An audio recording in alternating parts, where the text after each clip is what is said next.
السلام عليكم ورحمة الله وبركاته. الحمد لله نحمده ونستعينه ونستغفره ونعوذ بالله من شرور أنفسنا ومن سيئات أعمالنا، من يهده الله فلا مضل له ومن يضلل فلا هادي له، وأشهد أن لا إله إلا الله وحده لا شريك له، وأشهد أن محمدا عبده ورسوله. أما بعد، فإن خير الحديث كتاب الله، وخير الهدي هدي محمد صلى الله عليه وسلم، وشر الأمور محدثاتها، وكل محدثة بدعة، وكل بدعة ضلالة، وكل ضلالة في النار. أعوذ بالله من الشيطان الرجيم. لا ينهاكم الله عن الذين لم يقاتلوكم في الدين ولم يخرجوكم من دياركم أن تبروهم وتقسطوا إليهم إن الله يحب المقسطين. যাবতীয় প্রশংসা আল্লাহর জন্য, শত সহস্র দরুদ ও সালাম মুহাম্মদুর রাসূলুল্লাহ সাল্লাল্লাহু আলাইহি ওয়াসাল্লামের উপর।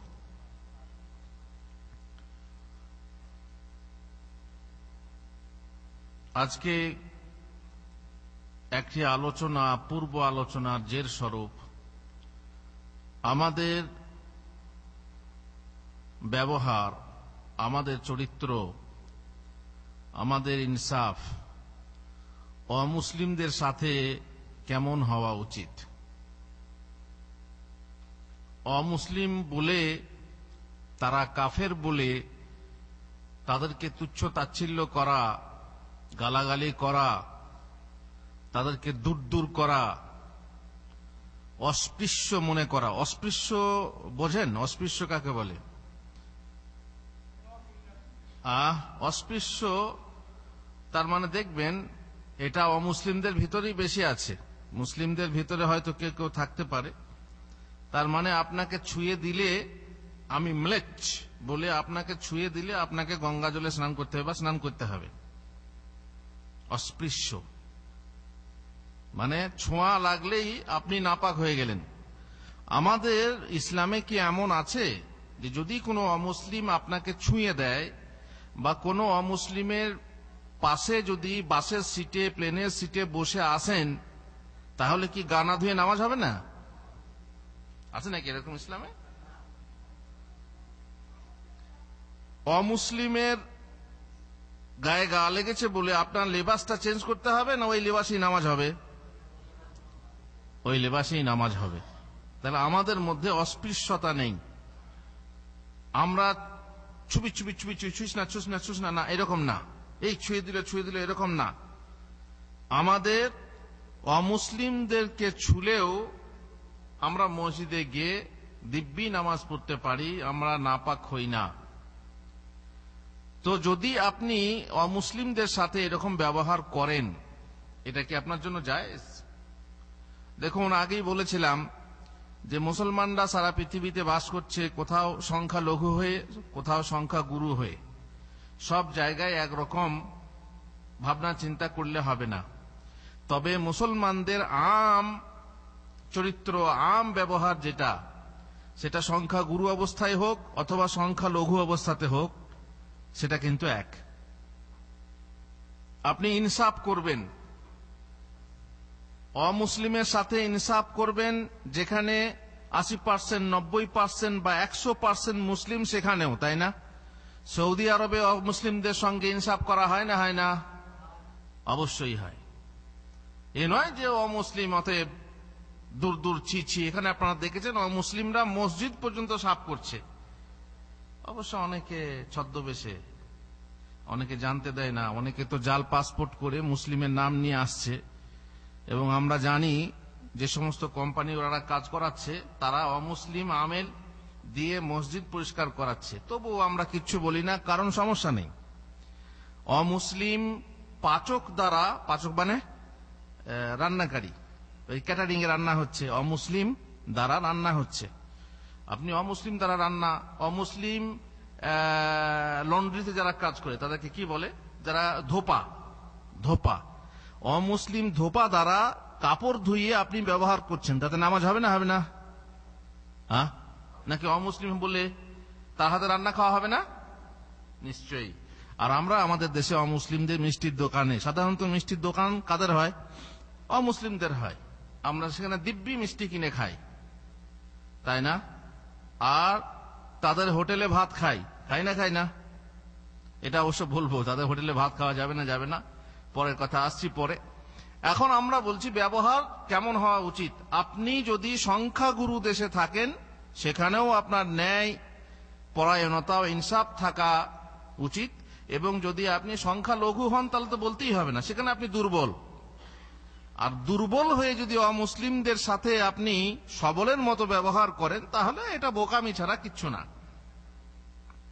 সুতরাং খেয়াল রাখতে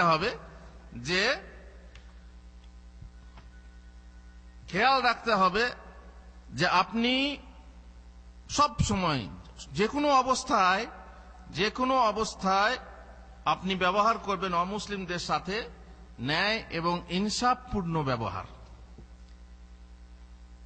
আপনি যখন অমুসলিমদের সাথে বসবাস করবেন, তখন চেষ্টা করবেন যে কোন অমুসলিমকে ইসলামের দিকে আকর্ষণ করবেন।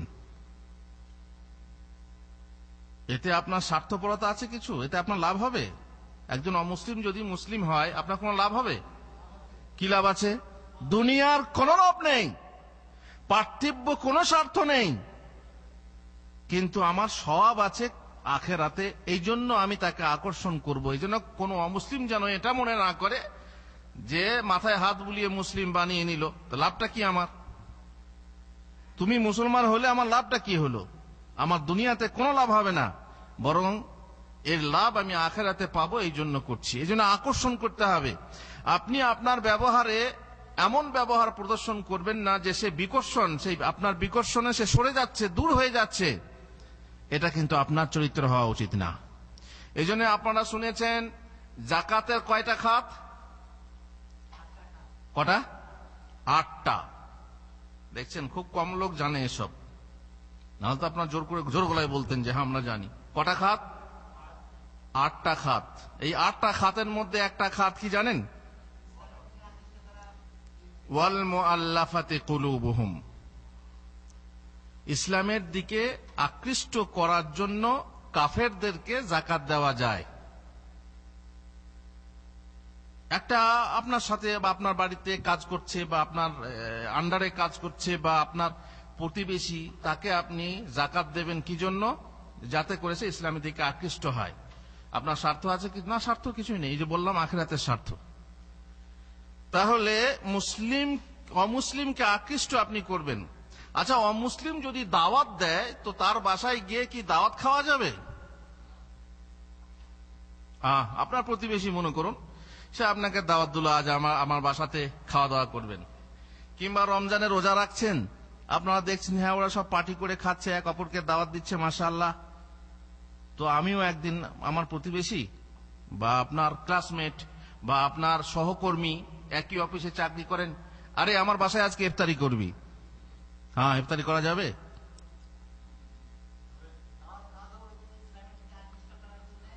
আপনি আপনার দাওয়াত খাওয়া হারাম নয়, তার বাসায় গিয়ে হালাল খাবার খাবেন, হালাল খাবার। কারণ অমুসলিমের জবেহ আপনার জন্য, এটা আমি পরের কথা, এখন মানে আগে আগে বেরিয়ে যাচ্ছে, অমুসলিমের জবেহ খাওয়া আপনার জন্য কি? হারাম। কিন্তু কোন অমুসলিমের জবেহ খাওয়া হালাল? আহলে কিতাব, খ্রিস্টান এবং ইহুদি। এটা অবশ্য পরের কথা, আসছি পরে। আর কোন মুসলমানের জবেহ খাওয়া হারাম? যে মুসলিম নাম কিন্তু কামে কি? কামে মুশরিক, কামে নাস্তিক, কামে কাফের, কামে বেনামাজি, তাদের জবেহ খাওয়া যাবে না। এদেরও বাসায় আপনি গিয়ে দাওয়াত খেতে পারেন, কিন্তু উদ্দেশ্য যেমন আনিস ভাই বললেন, কি উদ্দেশ্য হবে? আপনি তাকে ইসলামের দিকে আকর্ষণ করবেন, শুধু পার্থিব স্বার্থে না, দুনিয়ার স্বার্থে আপনি তার সঙ্গে দাওয়াত খাওয়া খাওয়ি করবেন সেটা না, ইসলামের দিকে আকর্ষণ করবেন। সে তার বাসায় আপনি খান এবং তাকেও আপনি আপনার বাসায় ডেকে খাওয়ান। উদ্দেশ্য কি হবে? ইসলামের দিকে আকর্ষণ।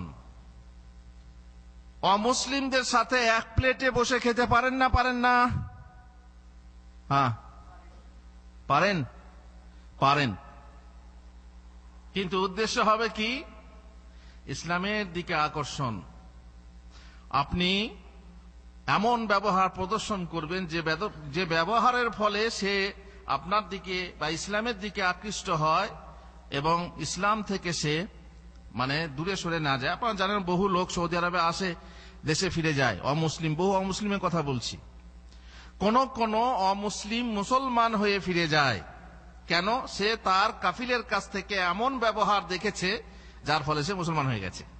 এই যে খাদেমাগুলো আসছে, খাদেমাগুলো অবশ্য অনেকে তো বুঝতেই পাচ্ছেন এখানে পরিবেশ দেখে, তার ওই যে বলে না, যেমন দেশ তেমন বেশ। তো এখানে মুসলমান হয়ে যাচ্ছে দেশে যেমনকার তেমনি, তারা হচ্ছে মুনাফিক, তাদের কথা আলাদা। কিন্তু সত্য সত্যিই অনেকে মুসলমান হচ্ছে এবং দেশে ফিরে যাচ্ছে।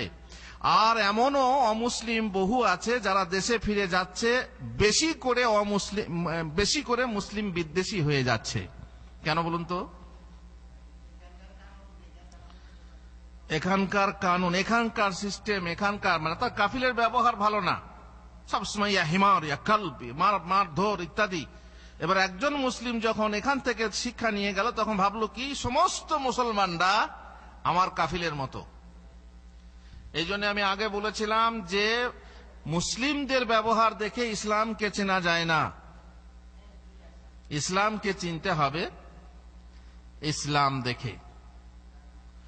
আপনার সাথে একজন, আমি উদাহরণস্বরূপ বলছি, একজন শ্রীলঙ্কি থাকে, সে শ্রীলঙ্কির ব্যবহার এত সুন্দর,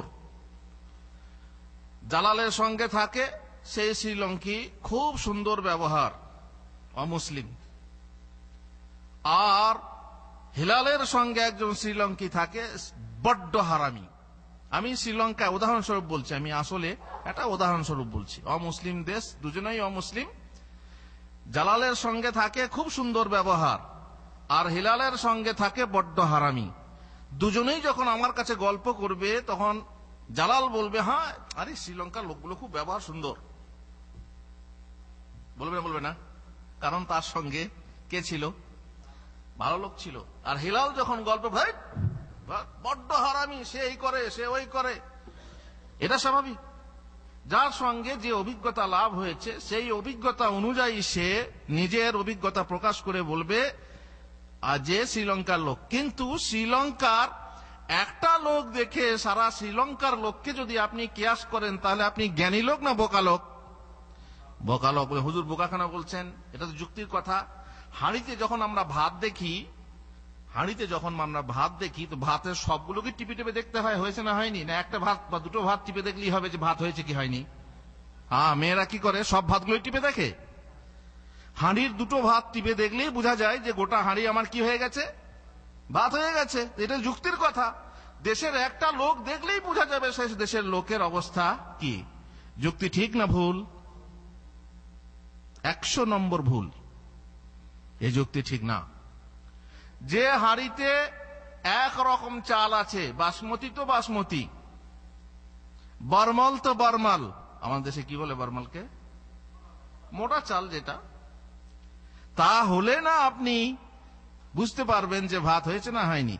আর যে হাঁড়িতে বাসমতি আছে, আবু কাস আছে, অলিমা আছে, বরমাল আছে, শালান আছে, কি সব একসঙ্গে বহু রকমের চাল আছে, সেই হাঁড়িতে ভাত যখন চড়াবেন, একটা ভাত টিপে দেখলে আপনি বুঝতে পারবেন সব ভাত হয়েছে কিনা। বাসমতি হয়ে বসে থাকবে, আর বরমাল তখনও চালই আছে। ওই যে ওরা চাউলকে চাউলই বলে, তাই না? ভাতকেও চাউল বলে, দেখবেন চাউলই আছে, তার মানে এখনো পাকেনি। তাহলে সেই ক্ষেত্রে আপনি যুক্তি আপনার খাটছে না। একটা ভাতকে টিপে দেখলে সারা হাঁড়ির ভাতের আন্দাজ হবে না, অসম্ভব। তো আপনি খবরদার কোন জাতি, কোন জামাত, কোন দল, দেখবেন রাজনীতি পার্টিগুলোর ব্যাপারে, রাজনীতির পার্টিগুলো দেখবেন দলগুলোর ব্যাপারে, দলের একটা লোক খারাপ কাজ করলো, বললো অমক দলের অমক দলটাই হচ্ছে কি পুরো, যেমন সন্ত্রাসী করলো, বললো পুরো দলটাই হচ্ছে সন্ত্রাসী। একটা লোক, এক দলের লোক একজন মদ খেলো, বললো গোটা দলটাই মদ খোরের দল। এইগুলো কিন্তু ঠিক না। একটা মানে ব্যক্তি বিচার করে তার জামাত, তার দল, তার দেশ বিচার করা যায় না। যেমন এখানে আপনারা শুনেছেন, বহু এখানকার লোকে বলে থাকে কুল্লু বাঙ্গালি খারবান, বলে না, বলে না বাঙ্গালি কুল্লু খারবান। এই কথা ঠিক না ভুল? ভুল কথা, 100% ভুল কথা। কুল্লু বাঙালি খারবান হতে পারে না। কিছু বাঙালি করেছে হয়তো, তুলনামূলকভাবে যদিও বেশি করে, তবুও কুল্লু বাঙালি খারবান এটা বলা ইনসাফ নয়। ইনসাফ হলো যে আপনি আপনার বিষয় নিয়ে প্রত্যেক ব্যক্তি বিশেষে আপনি বিচার করবেন সে খারবান নাকি ভালো। মোট কথা হলো আপনি যে পরিবেশে থাকবেন সেই পরিবেশে অমুসলিমদের সাথে এমন আচরণ করবেন যেন কোন অমুসলিম এটা মনে না করে যে মুসলমানরা সব এরকম। তাদের সেটা মনে করা ঠিক না, কিন্তু তবুও আপনাকে আপনার কর্তব্য হিসাবে এমন ব্যবহার দেখাতে হবে যে একজন অমুসলিম আপনার কাছ থেকে শিক্ষা নিয়ে যায় যে হ্যাঁ আমি হচ্ছি মুসলমান, এবং মুসলমানরা এত সুন্দর, মুসলমানরা এত ভালো। এবং আপনারা কথাও জানেন যে রাসূলুল্লাহ সাল্লাল্লাহু আলাইহি ওয়াসাল্লামের যুগ থেকে নিয়ে আজও পর্যন্ত বহু মানুষ এমন আছে যারা এমন ব্যবহার প্রদর্শন করেছে যে অমুসলমানরা তা দেখে মুসলমান হয়ে গেছে। এই সবগুলো বলতে গেলে বহু কথা আছে। রাসূলুল্লাহ সাল্লাল্লাহু আলাইহি ওয়াসাল্লাম যারা বলে ইসলাম তরবারি দ্বারা প্রচারিত হয়েছে, না, ইসলাম চরিত্র আখলাক দেখে প্রচারিত হয়েছে। রাসূলুল্লাহ সাল্লাল্লাহু আলাইহি ওয়াসাল্লাম, আমি বলছেন যে তরবারি দ্বারা, তরবারি লাগেনি তা বলছি না, তরবারি লেগেছে প্রয়োজনে। প্রয়োজনে আপনার শরীরে অসুস্থ হলে কখনো ওষুধ খেতে হয়, কখনো ঝাড়ফুঁকে ভালো হয়ে যায়, কখনো এমনি ভালো হয়ে যায়, কখনো অপারেশন করতে লাগে, সেটা আলাদা কথা। কখনো কখনো অপারেশন করতে হয়, আর কখনো কখনো রোগ এমনি ভালো হয়ে যায়। তো আখলাক চরিত্রের মাধ্যমে ইসলাম প্রচার হয়েছে, এটা অস্বীকার করা যায় না। রাসূলুল্লাহ সাল্লাল্লাহু আলাইহি ওয়াসাল্লামের জামানায় দেখেই বলেছে আশহাদু আল্লা ইলাহা ইল্লাল্লাহ ওয়া আশহাদু আন্নাকা রাসূলুল্লাহ, সঙ্গে সঙ্গে ব্যবহার দেখে এমন ব্যবহার প্রদর্শন করবেন অমুসলিমের সাথে যে অমুসলিম দেখে আপনার প্রতি আকৃষ্ট হবে, ইসলামের প্রতি আকৃষ্ট হবে এবং মুসলমান হয়ে যাবে। আর তার জন্য আপনার স্বভাব হবে কেমন স্বভাব? আমি একটা হাদিস বলছি। সাহল ইবনে সাদ আস-সাঈদী বলছেন রাসূলুল্লাহ সাল্লাল্লাহু আলাইহি ওয়াসাল্লাম খায়বারের দিন বললেন, খায়বারের দিন মানে খায়বারের যুদ্ধের দিন। খায়বারে কারা বসবাস করত? খায়বারে কারা বসবাস করত? ইহুদিরা। মুসলিমদের সব থেকে বড় বিদ্বেষ কারা, বিদ্বেষী কারা? ইহুদিরা। লা তাজিদান্না আশাদ্দান নাসি আদাওয়াতাল লিল্লাযিনা আমানুল ইয়াহুদ। এটা কোরআনের সাক্ষী, সৃষ্টিকর্তার সাক্ষী। তো তারা ওখানে বসবাস করত, তারা বহু কষ্ট, যাই হোক অনেক কিছু ছিল সে ব্যাপার, সে ইতিহাস।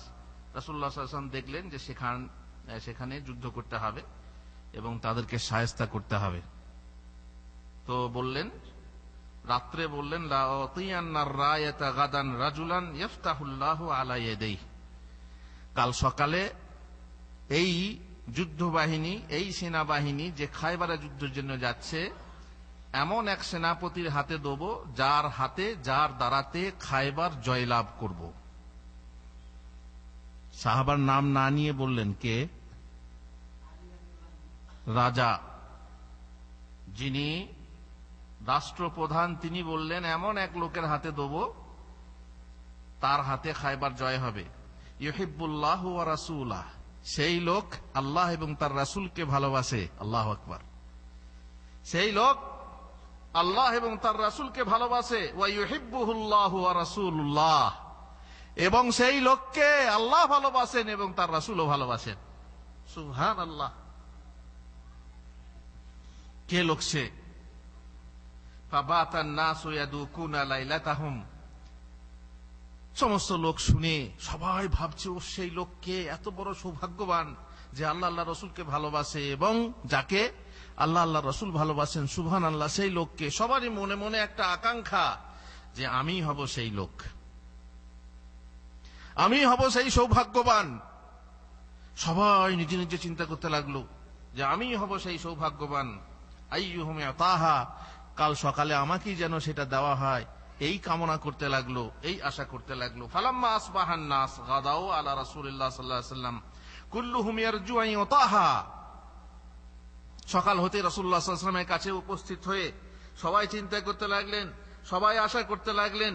সবারই মনের ভিতরে এই কামনা ছিল যে আমাকে ঝান্ডা দেওয়া হোক, আমাকে পতাকা দেওয়া হোক, যুদ্ধ পতাকা, যে পতাকা দিয়ে আমার হাতে জয় হবে খাইবার। কিন্তু না, রাসূলুল্লাহ সাল্লাল্লাহু আলাইহি ওয়াসাল্লাম বললেন, আইনা আলী ইবনে আবি তালিব। আলী ইবনে আবি তালিব কোথায়? চাচাতো ভাই আর এদিকে জামাই। এখানে সম্পর্ক সে সম্পর্ক না, এখানে কিসের কথা?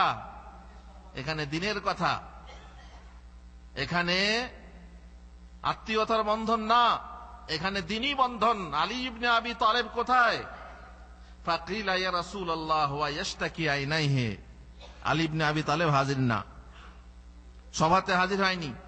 যখন সবাই জমায়েত হয়েছে তখন তিনি জমায়েত হননি। বললেন, হুজুর, তার চোখে সমস্যা আছে, তার চোখে কিছু হয়েছে, তাই জন্য তিনি আসতে পারেন। কালা ফারসিলু ইলাইহি, ডেকে পাঠাও। ফাউতিয়া বিহি, তাকে ডেকে আনা হলো। ফাবাসাকা রাসূলুল্লাহ সাল্লাল্লাহু আলাইহি ওয়াসাল্লাম ফি আইনাইহি, রাসূলুল্লাহ সাল্লাল্লাহু আলাইহি ওয়াসাল্লাম থুতু নিয়ে তার চোখে লাগিয়ে দিলেন। ওয়া দাআ লাহু, তার জন্য দোয়া করলেন। ফাবারিয়া হাত্তা কাআল্লাম ইয়াকুম বিহি ওয়াজা, ফলে চোখ এমন ভালো হয়ে গেল যেন কোনো অসুখই নেই, কোনো ব্যথাই নেই, কোনো বেদনা নেই। অথচ চোখে আগে কি করছিল? ব্যথা করছিল, লাল হয়ে গেছিল, এমন কিছু। কিন্তু যখনই থুতু লাগিয়ে দোয়া করলেন আর ভালো হয়ে গেল। এখানে একটা কথা দেখেন, কথায় কথা বেরোয় যে এই রকম যদি আমরা থুতু লাগিয়ে কারো চোখে দিই তো হবে নাকি?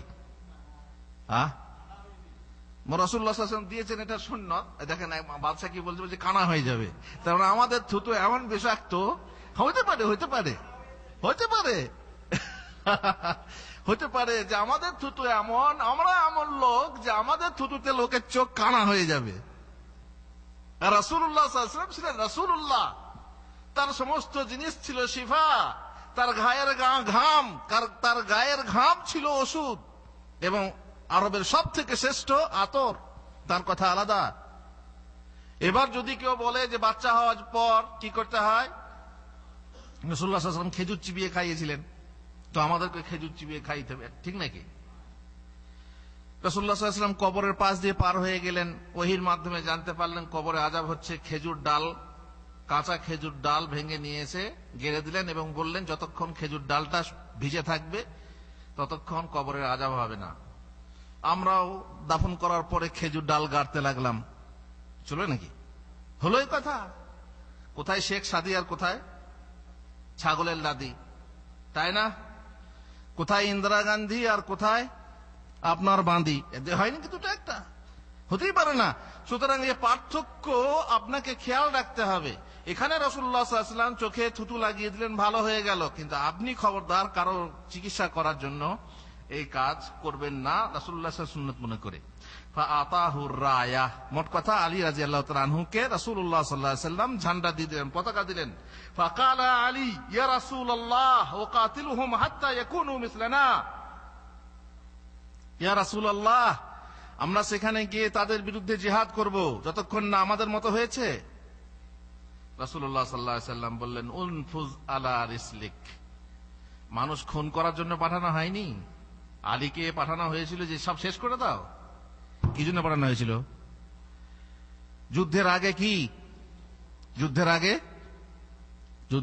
যুদ্ধ না, যুদ্ধের আগে দাওয়াত। যুদ্ধের আগে দাওয়াত। ভাই, তোমাদেরকে বলছি, তোমরা মুসলমান হয়ে যাও, শান্তিতে বাস করবে এই জগতে এবং পরজগতে। এখন ইসলাম এসে গেছে, ইসলামের সূর্য উদিত হয়েছে, আর কোন তারকা আকাশে, কোন এমনকি চাঁদের আলো পর্যন্ত আকাশে থাকবে না, কারণ চাঁদ তো সূর্য থেকে আলো পায়। ইসলামের সূর্য উদিত হয়েছে, তাদেরকে বুঝাও, তাদেরকে দাওয়াত দাও।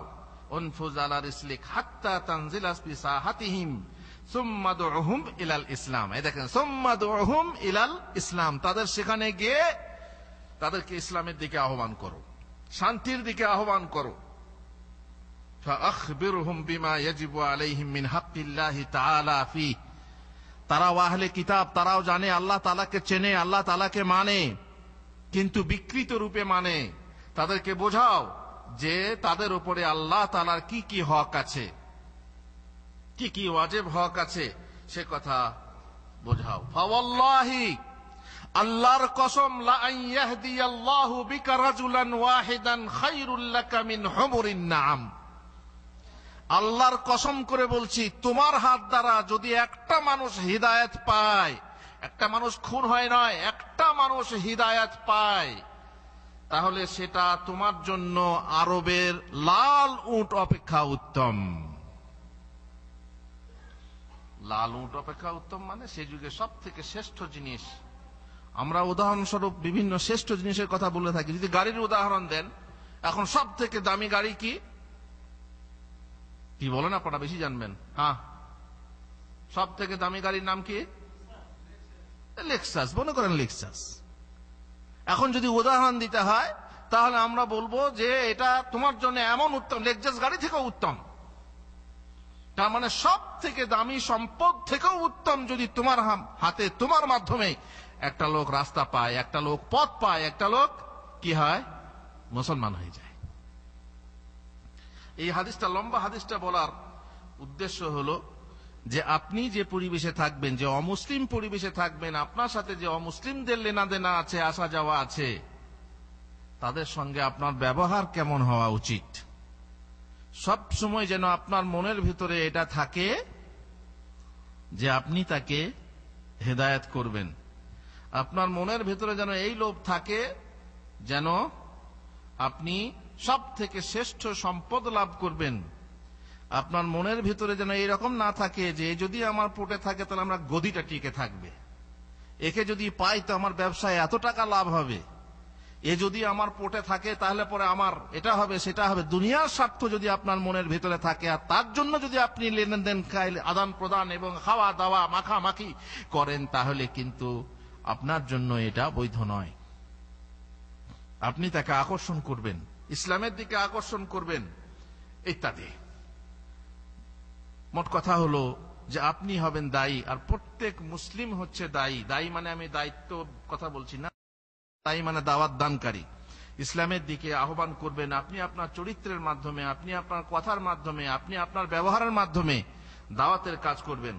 যারা আল্লাহ তার রাসূলের শত্রু, তারা আপনার শত্রু, তারা আপনার বন্ধু হতে পারে না। অতএব যারা আল্লাহ তার রাসূলকে ভালোবাসে, আপনি তাদেরকে ভালোবাসুন, এবং যারা আল্লাহ তার রাসূলকে ঘৃণা করে, আপনি তাদেরকে ঘৃণা করুন। কারণ আউসাকু ওরাল ইসলামি আল হুব্বু ফিল্লাহি ওয়াল বুগদু ফিল্লাহ। আপনি মানুষকে ভালোবাসবেন, চাহে সে আপনার বিবি হোক, আপনার ছেলে মেয়ে হোক, আপনার বন্ধু বান্ধব হোক, আপনার মুসলমান হোক কিংবা অমুসলমান হোক। আপনি মানুষকে ভালোবাসবেন কিসের ভিত্তিতে? আল্লাহ উদ্দেশ্যে আপনি তাকে ভালোবাসবেন। আর ঘৃণা করবেন কিসের উদ্দেশ্যে? আল্লাহর সন্তুষ্টি লাভের উদ্দেশ্যে। সেই মানুষকে ঘৃণা করুন যাকে আল্লাহ ঘৃণা করে, কিংবা যে আল্লাহকে ঘৃণা করে। যাকে আল্লাহ ঘৃণা করেন বা যে আল্লাহকে ঘৃণা করে। আর সেই মানুষকে ভালোবাসেন যাকে আল্লাহ ভালোবাসেন অথবা যে আল্লাহকে ভালোবাসে। এই হলো আপনার ভিত্তি, ভালোবাসার ভিত্তি। কোন কাফেরের সাথে অসৎ ব্যবহার করবেন না, কারণ প্রতি অন্যায় আচরণ, তার প্রতি কোনো অন্যায় আচরণ করবেন না। বিচারে বলুন, লেনদেনে বলুন, আচার ব্যবহারে বলুন, খবরদার না। আপনি একজন মুসলমান এলো, তাকে আপনি আপনার ব্যবসার দোকানে আপনি ঠিক ন্যায্য মতো দাম দিয়ে তার সঙ্গে লেনদেন করছেন। একজন কাফের এলো, একজন অমুসলিম এলো, তাকে আপনি দেববে নিলেন, এ তো অমুসলিম, এ তো কাফের। আপনি দাম 10 টাকা বেশি নিলেন, 100 টাকা বেশি নিলেন, কেন? মানে আপনার মনের ভিতরে কি আছে বুঝতেই পাচ্ছেন না। এরকম না। ইনসাফ যখন করবেন, বিচার যখন করবেন, তখন বিচারটা যেন আপনার ন্যায় হয়। কোল টেনে ঝোল নেবেন না। আচ্ছা, কোল্টেনের ঝোল নেওয়ার ইতিহাস আপনারা জানেন? কোল্টেনের ঝোল নেওয়া মানে কি? হ্যাঁ, মাসালা জানেন, তাহলে আর বলতে হবে না। কোল্টেনে ঝোল নেওয়ার কথা, খবরদার আপনারা এরকম করবেন না। অমুসলিমের সাথে ইনসাফ করবেন যেমন আপনি মুসলিমদের সাথে ইনসাফ করবেন, এ কথা আল্লাহ আমাদেরকে বলেছেন। আর এ কথা আগেও বলেছি যে সাধারণত অমুসলিম যারা, তারা কেউ আছে মুসলিম বিদ্বেষী, মুসলিম রক্ত পিপাসু, তাদের কথা আলাদা। এখানে যে অমুসলিমরা আপনার সঙ্গে শান্তিতে বসবাস করতে চায়, তাদের কথা এখানে আল্লাহ বলছেন, লা ইয়ানহাকুমুল্লাহু আনিল্লাযিনা লাম ইউকাতিলুকুম ফিদ-দীনি ওয়া লাম ইখরিজুকুম মিন দিয়ারিকুম আন তাবাররুহুম ওয়া তুকসিতু ইলাইহিম ইন্নাল্লাহা ইউহিব্বুল মুকসিতিন। এই আয়াত আমি প্রথমে পড়েছিলাম। দিনের ব্যাপারে যারা তোমাদের বিরুদ্ধে যুদ্ধ করেনি, দিনের ব্যাপারে, দেখছেন, দিনের ব্যাপারে, দুনিয়ার ব্যাপারে না।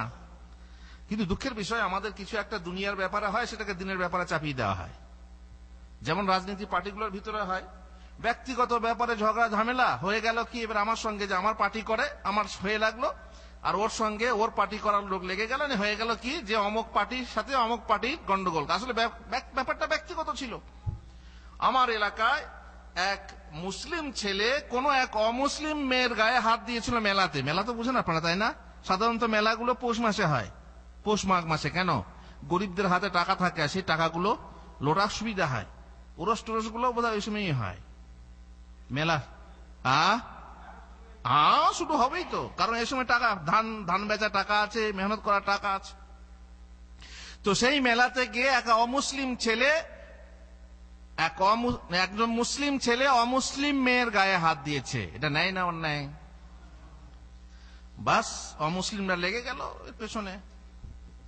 শেষকালে এমন অবস্থা যে মানে হয়ে যাবে একটা কিছু, দাঙ্গা যাকে বলে।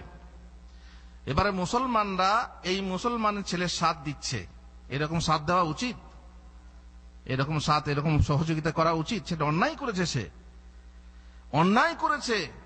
তার সঙ্গে কিন্তু মানল না, তার বাড়ির লোক, তার পার্টির লোক সব মিলে হয়ে গেল কি মুসলিম অমুসলিম দাঙ্গা। ব্যক্তিগত এক স্বার্থে, একটা খারাপ কাজের জন্য মুসলিম অমুসলিমের নাম পড়ে গেল। এটা হবে, এটা স্বাভাবিক। এই জন্যই খেয়াল রাখবেন যে যারা দিনের ব্যাপারে তোমাদের সঙ্গে যুদ্ধ করে, দুনিয়ার ব্যাপারে না, গদির জন্য না, বা অন্য কোনো ব্যবসায়ী সিন্ডিকেট কি সব বলে তার জন্য না, বরং দিনের ব্যাপারে যারা তোমাদের সাথে যুদ্ধ করে না, তোমাদের স্বদেশ হতে তোমাদেরকে বহিষ্কার করে না, তাদের প্রতি মহানুভবতা প্রদর্শন, ওই ন্যায় বিচার প্রদর্শন করতে আল্লাহ তোমাদেরকে নিষেধ করেন না। অবশ্যই আল্লাহ ন্যায় পরায়ণদেরকে ভালোবাসেন। আল্লাহ তাআলা ন্যায় পরায়ণদেরকে ভালোবাসেন। সময় শেষ হয়ে গেছে, ইনশাআল্লাহ বাকি কথা বাকি পড়ে। আল্লাহ তাআলা আমাদেরকে তৌফিক দেন যেন আমরা প্রত্যেকে দায়ী হতে পারি, আল্লাহর দিকে আহ্বানকারী, আল্লাহর দিকে আকর্ষণকারী মুসলিম হতে পারি। আল্লাহুম্মা আমিন। তাহলে আমরাও এমন কিছু পাবো যা সমস্ত সম্পদ থেকে শ্রেষ্ঠ। আল্লাহুম্মা আমিন। রব্বানা আতিনা ফিদ দুনিয়া হাসানা ওয়া ফিল আখিরাতি হাসানা ওয়া কিনা আযাবান নার। ওয়া সাল্লাল্লাহু আলা নবিয়িনা মুহাম্মদ ওয়া আলা আলিহি ওয়া সাহবিহি আজমাইন। সুবহানাকাল্লাহুম্মা বিহামদিকা আশহাদু আল্লা ইলাহা ইল্লা আনতা আস্তাগফিরুকা ওয়া আতুবু ইলাইক।